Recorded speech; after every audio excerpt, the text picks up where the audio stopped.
Hello, everybody, and welcome to another episode of Astrid Asks. This is episode 5 now. Can you imagine that? But if you haven't seen episodes 1 through 4, they on the YouTube or Love Wrestling's YouTube, it's a playlist there. And this one will be on there too once it airs.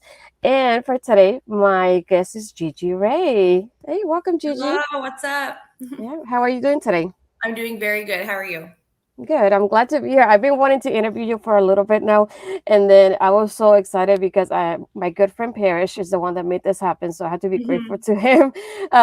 He sent me a message. He goes, "I'm gonna ask Gigi to do the show with you," and I said, "Oh my gosh, that'll be so freaking cool." And then when he sent me the screenshot, he goes, "Look, I did it." And I'm like, "Yeah, you did. I can't believe it." Oh, that's awesome. You could have reached out to me Yeah. yourself. I I 100% would have know. responded. So, No, but it's fun like to have him like do it for me, like tell me, look, I did it for you, and then have somebody like Ed, which I want to thank him too for helping me out because he gave me so many other questions that I didn't think about. It's just nice to like have somebody have your back in that way that you never thought about. So I really want to thank them both for helping me out before we even start with this. But no, just like I was watching your interview with Ella, and I got inspired from that too, like what your conversation was like. And one thing I really, really learned from you that it looks like you like to travel, and I wanted to talk about that because I love to travel too a lot. I know with the pandemic that changed a little bit, hmm but I did want to know why would you like to travel next? Because I don't know where you travel so far, but I want to talk about that too. sure, where I want to go next? Yeah. I'm really trying to get out to Japan. That's like the very top of my list is where I want to go. And then yeah, I've always wanted just to like travel through Asia. My mom's from the Philippines, so I would love to just go there and kind of experience her culture. And of course, with Japan, just, with Japanese wrestling and stuff like that, I just really, really want to go there. So if I could spend some time in like Asia, I would just love to go there. I haven't been over there yet. So yeah. I thought about going, and I never wanted to go to Japan until I realized that being a theme park fan and being in Orlando, I love theme parks. And then they have a Hello Kitty theme park. And I said, "Well, I love Hello Kitty and I love theme parks. This is just a great combination for me." And I kept looking up pictures, and I was like, "I just want to go there, and I just to be able to see this because I never thought that would happen." I'm like, I used to work in a Hello Kitty store, and I was the Hello Kitty in the front promoting the store. So it's just like I went from loving her and being her. So just like there's Yeah. a theme park for her. I never thought about it, and I kept thinking this could be like their version of Disney with Hello Kitty, being the Hello Kitty's Japanese too. I was like, how is that possible? I never thought about it. Yeah, there's lots of cool stuff there. Like, I have a couple friends that have traveled to Japan, and this one thing that like most of my friends have done when they go there, you can like rent like a Mario supercart and like race it down the street with like your friends. And like that just seems so cool. I would just love to do that. There's like snowboarding in Japan. It's like all my favorite things. Like sushi is my favorite type of food. So it's like I think I'm just supposed to be in Japan. Like Oh yeah, it sounds like you belong there already. yeah. Uh, I'm I, worried if I go there, I'll probably never come back, honestly. But oh, that's true. yeah. Yeah, that's a tough one. Yeah, tough life, Yeah, right? Yeah. yeah. But knowing that you travel, where have you been to so far? I honestly I don't feel like I've been to like many places, but like when I talk to like some other people that have Yeah, traveled a lot, like when I chatted with Ella, like I went to Iceland. That's probably the most like different exotic place like yeah. I've been to Hawaii a few times. I've been to Mm. Mexico a few times. I went to Nicaragua. I've been like in and throughout the states. I think that's pretty much it. Like I'd really like to go to Australia someday, and I just want to like travel like everywhere, but yeah, and then over to like I haven't been to the UK, but I would like Yeah. to go over to the UK. So Yes. yeah, I haven't been like many places. I've been a lot of places like multiple times. So maybe Yeah. that's why it seems like I've traveled a lot. But Yeah, I feel the same way. I before the pandemic, I exactly around that March when the pandemic was officially set, I was supposed to go to London for my birthday and I was so upset. I was just like, do I want to risk it? And then canceling everything, and I had already taken out my passport to go. Like I was ready yeah. to go. I had my list of places to visit, and just like thinking about it. My parents are supposed to go to Puerto Rico to visit our family, and it was just like, yeah, we're not gonna risk it because what if we get stuck over there? And then Mhm. at least it'll be easier for my family, being that we have family there. But it's just like for us, like my siblings and I was like getting stuck in London wouldn't have been the best, but we don't know anybody there. So Mhm. that part was definitely scary to think about. But definitely, I got London and one of those places that I do want to visit that I've always wanted to visit from so long now. Yeah. Um, But from those places that you visit, do you have a favorite one of those though? Iceland was definitely very, very cool. And like that's just a very different like country compared to like a lot of different places. It's very like isolated just on its own. And just like the nature there is just so beautiful. The landscape is like unreal. It feels like you're in a movie, like when you're just driving around and looking at everything. It's amazing to see that like there's places in the world that like look like that. And then like Hawaii is like very, very, very nice. I've been to like 2 different islands in Hawaii. I went to the Big Island, and then I've also been to Maui, and like both of them were really cool. Very different vibes for like such like a small like island and stuff. Like the Big Island of Hawaii is very low key, very natural. Like it's not that tourist. I think it's probably getting a little bit more touristy now, but it's just a very like natural type vibe where like Maui's a bit more of like touristy and kind of a bit more like upscale. So like when I went to the Big Island, I went to like Kona, which was like so cool. And I would love to go back there. I'd love to go to the other island of Kauai. And yeah, I kind of like the more like low key kind of like vibe, not like, I don't know, like the big like touristy stuff. But like basically putting it different from like you giving us the places that you like your favorite places to travel. Do you have any places that we like just to go wrestle there though? Oh, to wrestle. Yeah, I would love to go wrestle in Japan. That's like my biggest like top goal right now. There and in the UK. I really like to go out to the UK and wrestle. I think I did have someone reach out to me from the UK, so I have to kind of like, I don't know, decipher that if it's like legit or not. So yeah. Yeah, I also want to take the opportunity to like get to know you a little bit, and for obviously for the people that haven't seen any of your interviews before, do you have like a particular match or like wrestler that will inspire you to become a wrestler now? Yeah, definitely. I think my favorite, like ever since I started like getting into wrestling and wrestling more, the person that's inspired me the most is AJ Styles. I just love his style of wrestling. He's so fun to watch. He's I don't know, he's AJ Styles. It's like his matches are like no one wrestles like him. And so it's like I want to be like that. I don't want anyone to wrestle like me. I want to be like the only like Gigi Rey, and I want to stand out when I wrestle. And AJ stands out when he wrestles. And so like he's probably like my biggest inspiration in wrestling ever since I've become a wrestler. But that's only been in like the last couple years. And it's like I knew who AJ Styles was like a long time ago, but I never really like saw his wrestling. I just like heard his name. It wasn't until he like came into like WWE where I was like, man, this guy's like the best. Yeah. So I'm still like a newer like AJ Styles like so you know, I watch a lot of his matches, go back to like his like old stuff from like TNA and stuff just to kind of get like ideas and get inspired by that. So Yeah, I definitely know. I remember learning about him because my dad is a big Sting fan. So knowing that Sting wasn't going to TNA, we started watching it just to watch Sting wrestle and get involved in wrestling. And then we saw people like AJ and Kazarian and Christopher Daniels. And even my brother like always fell in love with AJ. But one thing I love about him, I feel like he never disappoints us in a match. Like I never think about like when a match of AJ has been bad because I can't think of any. And no, that's one thing I love about him. Good. Yeah. And they're all good in different ways too, which is the Yeah. crazy thing. It's just like in this match it goes like a particular way, and the other match it goes a different way. And I really love that about him. Just like I never thought about him having like a bad match in any way. But I feel like the person that always stands out to me with him, it's always AJ and Rollins because I'm a Rollins fan. So seeing them both together and just magic for me from the beginning. So I don't care how many times I see them wrestle, I'm always going to enjoy it every single time, which I love. Oh, I know. Them. Yeah. Well, and that's like another one too. It's like, so I had stopped watching wrestling for probably like almost like 10 years. And then I was living with my brother at the time and he was still watching wrestling. And I think WrestleMania 31 was on. But at this point, I hadn't watched wrestling for like almost like 8-10 years or whatever. So I kind of just like, it was on TV. So he was like watching it. So I just kind of sat down and watched a little bit with him. And it was the match with Seth and Randy at Mania 31. And so I remembered Randy from before because he was like one of my favorites when I was like still watching. But this is the first time I ever saw like Seth Rollins wrestle. I was like, man, this guy's like really good. And then they like did that spot for like the curb stomp into the RKO, which is like the coolest spot like in the world.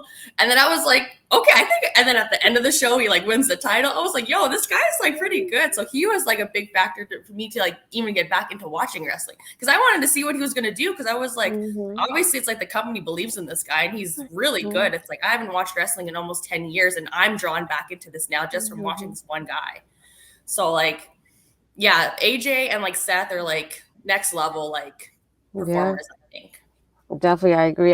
The funny thing is for me when I started learning about the Shield before they debuted in the main roster, one of my friends said, "Well, I have a connection with Moxley because I watched Moxley since his indie days," and my other friend was, "Well, I think Roman's really cute, so I like Roman." So I was thinking, okay, I guess I'm stuck with the guy with the blonde hair streak, and because I don't, there's no other one. Right. And then when they debuted it, I remember seeing the blonde streak, and I go, "I know who that one is. That one's Seth Rollins." And then my dad and my brother would look at me like, who? I'm like, it's Seth Rollins from NXT. Like, look at him. And I was so happy and so proud because I already knew a little bit of them and I already expected him. So it's so funny when he goes, "Who the heck is that guy?" And then little by little, like obviously you see what he has become so far in WWE. Mhm. Just like it's when you think of WWE, one of the people you think about is Rollins now because of Yeah. his performances. And I love how versatile he's been, how all he's able to reinvent himself with all his characters. And I Mhm. really, really love that about him. And I feel like I liked every single version of him. And this one is definitely one of my favorites right now. I like how the way he plays with the crowd and his promos and everything. Just I love it every time I see him on screen. Yeah, I know. And then like his gear at Mania, I was like, damn, I want gear like that. That stuff's nice. Right? Oh my gosh, I love it. I know. I'm gonna Oh, ask them if they could make me gear inspired by like his Mania gear. oh, that'll be cool to see it though. Yeah. Yeah. I did want to ask you though because I obviously seen the promos and everything of you being in AEW Dark recently. So I know when the screen came up, you went with your MW for Millwoods. So I That's was right. like, hi.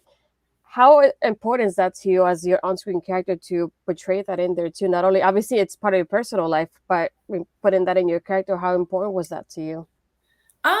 It was important to me. I think because like I said, like I'm still like fairly like new to wrestling. I'm still trying to like figure out like who Gigi Rey is, and some things you throw at the wall and see what sticks. And doing the whole like Mill Woods thing has really just it's kind of helped to bring my character into like into something new almost, because I have this like I'm repping Mill Woods, like this is my hood, this is like where I'm from, and kind of that kind of like attitude and vibe, and it gives me something to play off, and it lets the people at home kind of experience what I'm going through now, which has been like so nice. Like I've gotten so many messages just from like random people. They'd be like, "Hey, I'm from Edmonton. It's so cool that like you're representing us.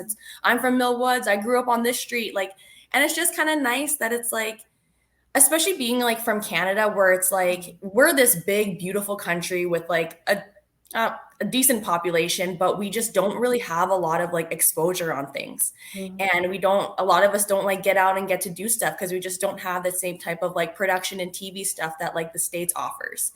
And so when you have someone from your hometown representing you, it makes it feel like you're there too, sort of thing, right? It's like especially being like from Alberta, like I don't know, like we have like the Hart family and stuff like that, and like Chris Jericho was like trained in like Alberta and stuff, but we don't really have like a big handful of like Canadian representation in the wrestling scene. Like there definitely is, like don't like get me wrong, like there is a lot of Canadians like doing like really big stuff, but when we compare it to like the States and how like majority of like wrestlers are all American, so it's nice to have someone like from your home, from your city, from your neighborhood, like out representing people. So it's kind of cool that like I get to do that for like people back at home. No, I definitely understand how you feel because I feel the same way being from Puerto Rico. I feel like there was Mhm. a while that you didn't get anybody Puerto Rican, and it was obviously people that were wrestling in the island, but nobody really over here representing it. We had somebody like Carlito that was representing it Mhm. for a little while, but even when they built him, they didn't say he was from Puerto Rico. They said he was from an island or anything like that, Yeah. but they didn't really represent Puerto Rico in his character, and it just obviously he left. And then I feel like now we have such a new wave of people. We have people like Zelina, who has Puerto Rican heritage, and people like Damian Priest, who's actually Puerto Rican, Mhm. and people like AJ Lee, who's Puerto Rican descent as well. And we have people now in Impact with Tasha, who's doing it, and then Danny Dimelight in MLW. So we have a little bit of everything. We have Santana and Ortiz now in AW. So it's nice to see a little bit of everything right now. And I feel like now more than ever, I feel like there's some representation of Puerto Rico, and I feel like it's nice to see people going like, where's Puerto Rico? Where, how is that related? Because people see it like it's part of the United States, and some people don't even know that they're part of the United Right. States, and that's Mhm. about it. But it's nice to know people learning more about it, and it's happened to me with Canada as well, being part of wrestling now.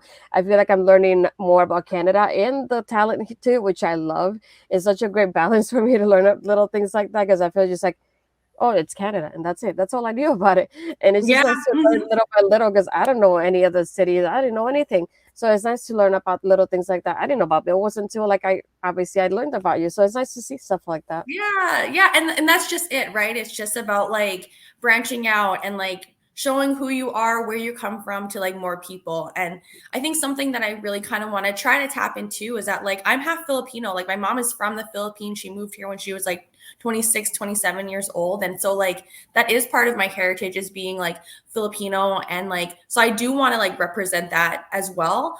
But I need to like I didn't really grow up in like a Filipino culture. I grew up in a very like Canadian culture. So yeah, I need to like kind of dive into that a little bit more and I want to be able to represent like that side of like my heritage too on like the big scale as well. Yeah, definitely. I could see something like that happening with you. Like it's nice to see somebody that you want to portray online or even as a wrestler every part of you somehow. And it's nice to Mhm. see that too. And Filipinos Um, are very proud people, so I know they would yeah. be behind me. Exactly. There you go. And it's Yeah. nice to see when you come out and say it's nice to see people support it as well when they know more about you and things. Little details here and there from you, then they support you because of it. And I really love that. But going back to the part of AEW, being that you were in AEW Dark, how was that experience like for you being in AEW like this? Oh, it was awesome. That was I think my third time being at AEW and I just felt so fortunate to get an opportunity to have a singles match, especially against someone like Tony Storm. I just felt so thankful for that opportunity. I think that's the only really word I can use. I was just, because sometimes you go there, like they book you as an extra and you don't do anything. And that's totally fine too. It's still nice just to be like kind of recognized and be invited to be there, even if you don't get an opportunity for a match or anything like that. But to get an opportunity in a singles match is kind of a big deal. And so that was a really cool thing to do and to experience. It was amazing working with Tony Storm. She was so nice and so kind and yeah, it was just an amazing experience and I'm just so thankful for it. Yeah, I remember when I saw the graphic and I said, wait, I know that one. And I went, hold on. It's like, holy moly. I couldn't believe like going against somebody like Tony Storm. So I was curious that was like for you, seeing somebody like Tony who's wrestled in, so many parts of the world now and Exactly. people know Yeah. her name and who she is. It's incredible. I think like you had an opportunity to wrestle with her. I thought it was pretty cool. Yeah, it was really cool. And I think especially like we had a quick match and stuff too, but like I was able to get some offense in on her and we had like I think a fun match. It was in Texas, so it's like, I'm a little bit known on the Texas scene. So there were some people in the crowd like cheering for me, which was like kind of cool to hear. And yeah, so it was really fun. It was a great experience. Yeah, and talking about the other appearances you had, I know another one you had recently has been the tag team match you were a part of. You had Nyla and Sammy versus and Bunny, sorry, versus Jessica, Lady Bird, and yourself too. How was that like you being in a tag team kind of scenario for you? Oh, that too was really great. So that was the first time I was at AEW. And even going into that, I was like, you know what? Like, it's great that we were invited to like be here. Probably not going to get a match, and that's totally fine. I'm just happy to be here, sort of thing, right? And so then when I found out that we were in this trios match, it was really, really cool, especially with Lady Bird, because her and I had met on the Texas wrestling scene when I moved here. And so we've become really good friends. And so to experience that with her, especially, was really, really amazing and really nice because, we got to like go through the experience together, talk about it, talk about how we felt doing it. And it was kind of just like a nice little like precursor for like what's to come in the future, hopefully. And hopefully there was more of that to come. So that was a really cool opportunity. And then, of course, to be in the ring with like Nyla and the Bunny and Emi Sakura was like really great as well. I was kind of excited that like Emmy did her like chop thing to me of all people because it's like I always pop when she does that. So I was like, okay, I'll take this. But it was fun. Yeah, Yeah, she that's. was really cool. Mm-hmm. But if you were to obviously go back to AEW, is there anybody you would like to face on the roster next? Oh, I would wrestle anyone on their roster. I don't care. Stick me with whoever you want. But if you want to say like a dream match would be like obviously like I don't know. One of my mentors is Thunder Rosa, so it's like obviously I would love to get in the ring with her. Even if it's AEW, her promotion of Mission Pro, wherever it is, she is such a phenomenal person and wrestler, and I think just such a great role model, especially for women and anyone in wrestling. If you know anything about like her backstory and kind of what she's gone through to be at the position she's at now and what she's had to deal with, she's so inspiring and very humble and just like so easy to be around. So she would probably be one of my top dream matches in AEW. Same with like Serena Deeb. She's such like a pioneer in women's wrestling, and same thing with her. If you kind of know her backstory too, she's been through a lot, and like to see her to keep going and be in the position that she is in now is really amazing. And I hope that I can have a very long career in wrestling, just like both of those women. So Yeah, definitely. But now that you had that experience of being in AEW, what was that different to you compared to being in an indie show, for example? How was that experience like? I don't know. I never really thought about that actually. That's a good question.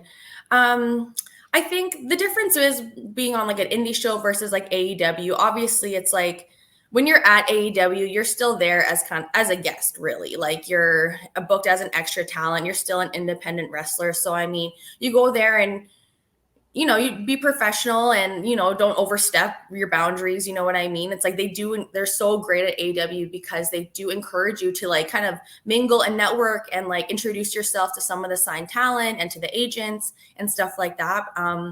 To the people who behind creative and everything. So that's really cool too. But you kind of still know, for me anyway, that's like, I'm a guest here. So I'm just going to be respectful. It's like, let all the signed talent like sit where they want. They can eat first. I'm not going to go in the locker room like unless they invite me to come in there. You kind of just your place. And at an indie show, it's like, I mean, depending on what promotion you're with, sometimes it's like a bunch of your friends are there, which is like kind of cool. So it's just kind of a nice vibe to like hang out. Sometimes you go to a show and I don't know anyone there and it's just me, and then you do your match and then you leave. So, but there's always kind of this camaraderie in a locker room, especially like on an indie show, because like we're all there trying to do the same thing. Like we're all here, we all love wrestling, most of us want to try to make it somewhere big. So yeah, you kind of always kind of have this instant connection with like other wrestlers when you meet them, which is always kind of cool. So yeah, I know I love show days. Like I always look forward to like meeting new people and seeing what the show is like, and yeah. I was looking in your social media to give you a little something a little bit different, and I found out something about you that I didn't know. You were part of the Conga line for No Way Jose a few years ago. Yeah. And I saw that clip and I said, wait, no way. And I had to watch it a few times. And I love seeing you in that Conga line. It was like, how did that come about, you doing that though? Oh, that was so fun. So yeah, WWE was in Winnipeg, which is like from Edmonton, where I'm from. That's probably like, I think it was like a 16-hour drive. So I had just started wrestling. I'd probably only been wrestling for maybe like 3-4 months at this point. And my trainer, Michael Richard Blaze, like he's worked with WWE a few times. And so since WWE was going out to Winnipeg, they had asked him to work as an extra. And then he kind of just said, he's like, well, I have all these other people that I wrestle with that would be like good for this opportunity too. So he kind of got us the in to like be extras for WWE. So like me, him, and like three other of us, like kind of just piled in my car and drove all the way out to like Winnipeg. And so it was really fun because it was kind of like my first like wrestling road trip. And again, you go there, you don't know if they're going to use you for anything. You kind of just go, show up, be professional, just kind of do what you're asked to do. And we got the opportunity to be in the Conga line, which was like always kind of fun.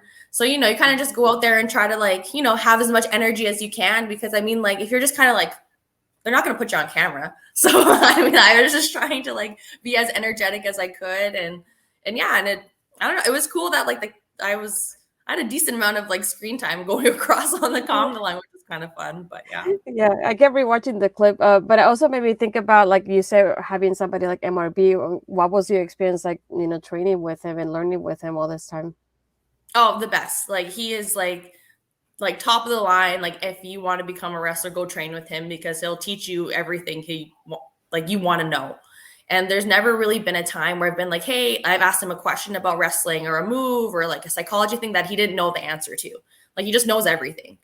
And so it was really great just working with him and getting to know him and like and being friends with him. Like he's such a great person and so inspiring and has had such a hand in training so many people on the Canadian, like Alberta wrestling scene, especially.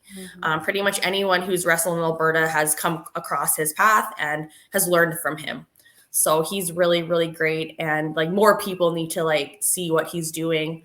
I know he's out in Vancouver wrestling a lot now, which is like really, really great. So yeah, he's the best. Mm-hmm. It's a bit like a different experience compared to like training under Reality of Wrestling and with Booker T there. It is a little bit different, I think, just because like we were a smaller group back in Edmonton with MRB, and so you get to build like more of like a personal like connection with them, and so it's just been really nice in that way. Or it's like I could always like message MRB like after training or like after a match to be like, hey, like what do you think about this? It's just like I just have more of like a personal connection with like MRB than I do with like the trainers at Row, which is like totally fine. But I think that also stems from being like he was like the first person to kind of like give me an opportunity in wrestling. So I'll always like kind of consider him to be like the person who has trained me the most or who I feel like the most comfortable with like going to like asking questions and stuff like that. And then with that Reality of Wrestling, it's like we're a big school with a lot of different students, and you do get time to like kind of like talk to like trainers like on your own and kind of work through things, and you can always like ask for like more ring time and get in there as much as you can. It's just different.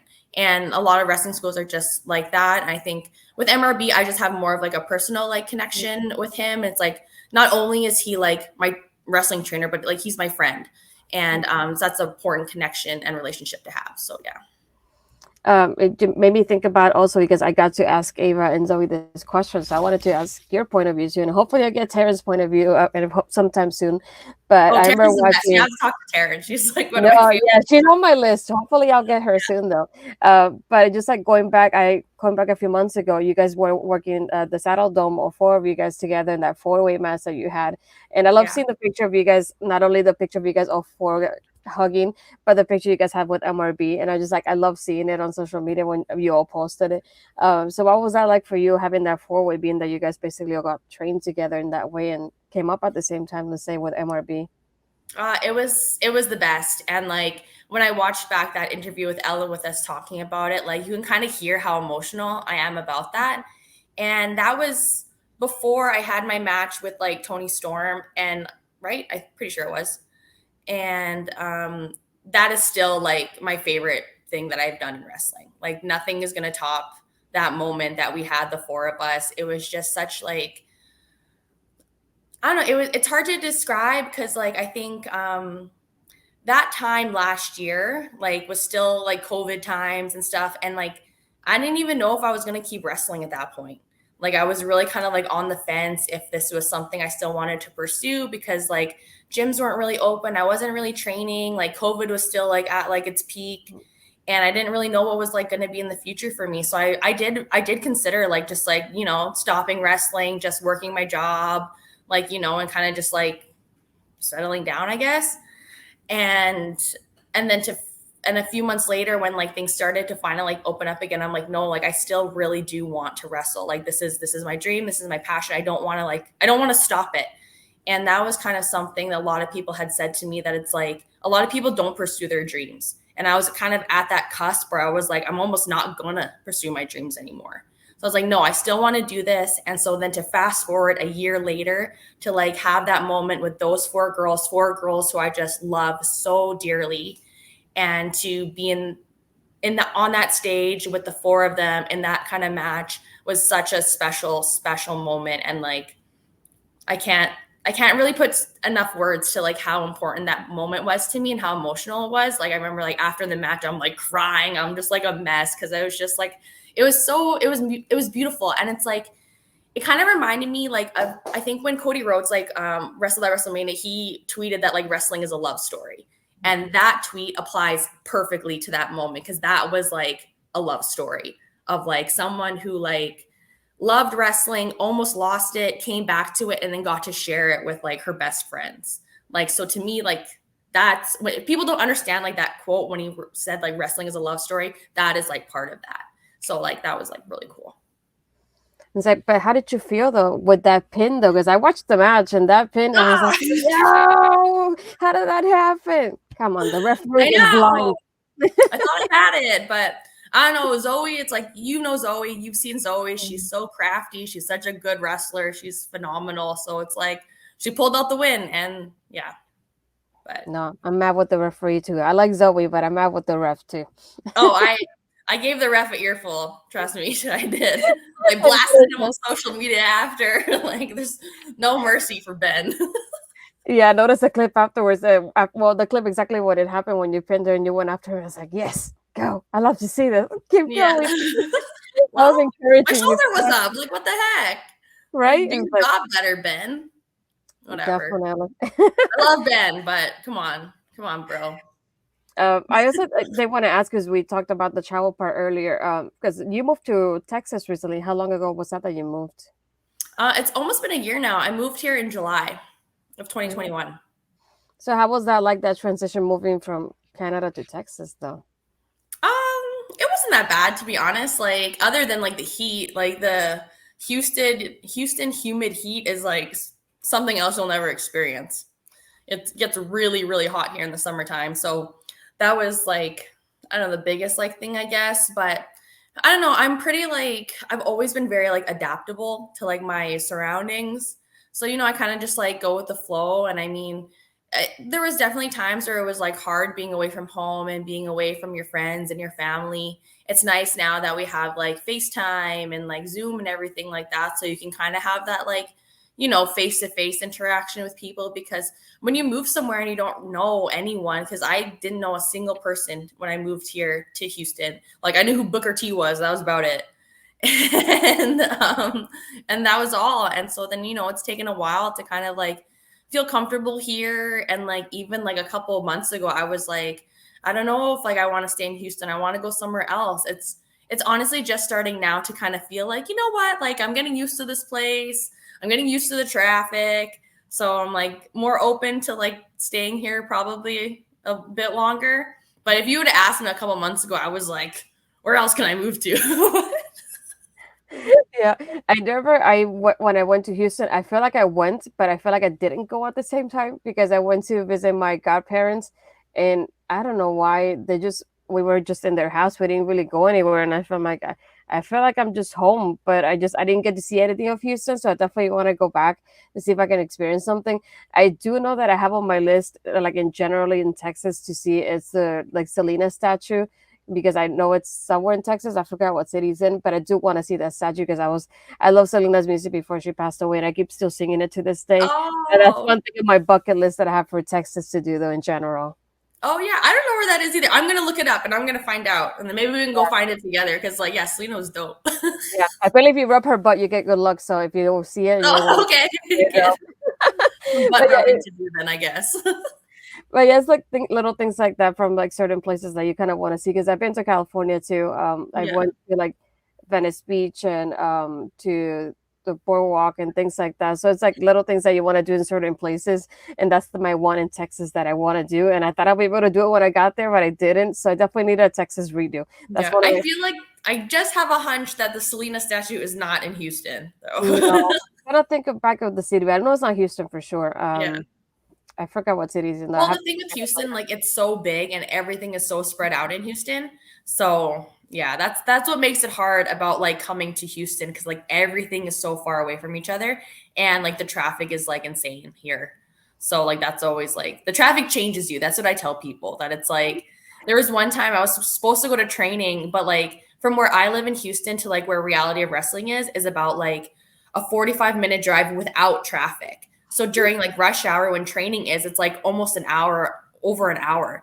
And so I was supposed to go to training one day, and then like I was stuck in traffic for so long, like even just like getting home from work and then going to training, that I was so mentally drained. I was like, I can't come tonight. Like, there's no way you can put me back in the car to drive for another hour in this traffic. Like, I need to just like be at home.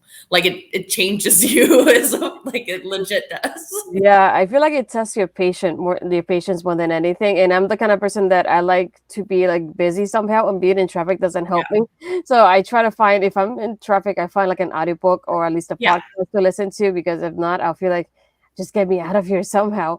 And I hate Yes. that. And there's times like at least my job is like 10 minutes away from me, but there's been times that if you get out like around 5, here comes the traffic, to the point that one time it took me like 30 minutes to get to my house. And it's just like I'm Oh, watching a show or podcast as I'm here bumper to bumper, because this is not moving anywhere. And it just tests me so much. And I hated it, but I well, have, 30 minutes now to me, that's like a short drive. yeah. Like, I was like, oh, it's only going to take me 20, 30 minutes to get there. Perfect. No problem. Because like typically you like punch it into your like Apple Maps and it's like 45 minutes, 1 hour. And you're like, oh God, like I'm trying to go down the street. Like, Yeah, because like back in Edmonton, like 25 minutes to get somewhere, that was long. That was like, holy crap. Like, I don't know if we're going to go today, 25 minutes. But now it's like, oh, okay, 20-minute drive. That's nothing. yeah, Like, that's all that's what it does. Yeah, I definitely moved to an It area changes that your perspective. yeah, I feel like before I used to live by the airport and everything was like 20 to 30 minutes. And then now moving to this area, everything's like 10, 15 minutes. Like, I love this. It's so much easier. I never realized how I bad it was. wish. Now, I miss it. I miss it. yeah. Oh. I wanted to ask you though, I had somebody who we call him Dream Match Bobby, he's a fan of like everything we do. I love wrestling. And he did have 2 questions that he asked in our tweet, that he wanted to ask you. Sorry. And one of them is, who is your dream opponent for Mission Pro? My dream opponent for Mission Pro, Thunder Rosa. She's my dream opponent at Mission Pro. I want the head honcho of Mission Pro. That's who I want to wrestle. Right to the top. Woo! Right to the top, yeah. The other question he has is that, do you like wrestling against Tony Storm on AEW Dark, which is something like you kind of mentioned earlier, but in case he has something else he wanted to say about it. Yeah, I loved wrestling against Tony. She is such an amazing athlete and person. Like, just trying, getting to know her a little bit and chatting with her and then wrestling her she was phenomenal. Like, yeah, I can't say enough like great things about her. And so I felt so fortunate just to be able to be in the ring with her, someone especially of her caliber, of her stature, and to go one-on-one with her was just really, really great. So I would love to wrestle her again in the future too. Definitely. I'm gonna keep that on my list because I want to see that again. But no, he's really Bobby's a great supporter of Love Wrestling. So when he put the questions, I said, well, I have to ask them if they're separate from everything, because I know he Of likes. course. No, I appreciate it. Absolutely. But now to wrap up, though, I just wanted to ask if you have anything else like going on that you wanted to talk about, and where can people find you online, if anything? I do have a couple of cool things coming up. I'm supposed to be in Vegas for a show June 11th, pending if I get my passport. So please, Canada Passport Office, please send me my passport so I'm not stuck here. So yeah, I'm supposed to be going out to Vegas June 11th. I think that's going to be at the Sahara Casino. I was supposed to be in Vancouver at the end of this month with NEW Wrestling Zoe. But I didn't get my passport in time, so I wasn't able to go out to that show. I am hopefully going to be there in Vancouver June 24th with NEW. Again, pending passport. So that'll be exciting. Maybe another show in Vancouver as well. So if anyone out on the Canadian West Coast wants to come watch us wrestle, like, come do it. I'm really hoping I can get out there. Vancouver is like one of my absolute favorite cities in the whole entire world. I've always wanted to live there and move out there. So hopefully that's in the future someday, but I love Vancouver. I'm really excited to go out there. And then I have a couple things coming up with Reality of Wrestling. So you can follow us on YouTube with Reality of Wrestling. We have a show that comes out every Sunday. And yeah, so I'm doing some kind of fun stuff on there. If you guys haven't had a chance to watch the Sherry Martel Classic that we did at Reality of Wrestling, that was like really, really awesome. A lot of amazing female wrestlers on that show. And yeah. And then online, I am Gigi Wrestling on Instagram and on Twitter. Yay. No, but thank you so much for coming on here. I really appreciate it. It's nice talking to you like this and getting get to know you a little bit better more than what we see online from you. But just like it's really exciting to do things like this. This was definitely one of my dreams to do things like this. So it's nice to be able Oh, to. it was great chatting with you, Astrid. It was really nice. And even the, small chat we had before too, before we went online was like really nice too. So Yeah. Well, I really appreciate you coming and thank you everybody for watching. If anything, as you all know, this is going to premiere on YouTube and then you're going to see it on the playlist Astrid Asks. And yeah, this is episode 5, episode 6 coming up soon. So, keep up looking at the sources for Love Wrestling in my account, which is Astrid P Asks, just so you can see who will be the next one because you never know who's going to come out next on the show. But yeah, thank you everybody for watching. See you next time. bye.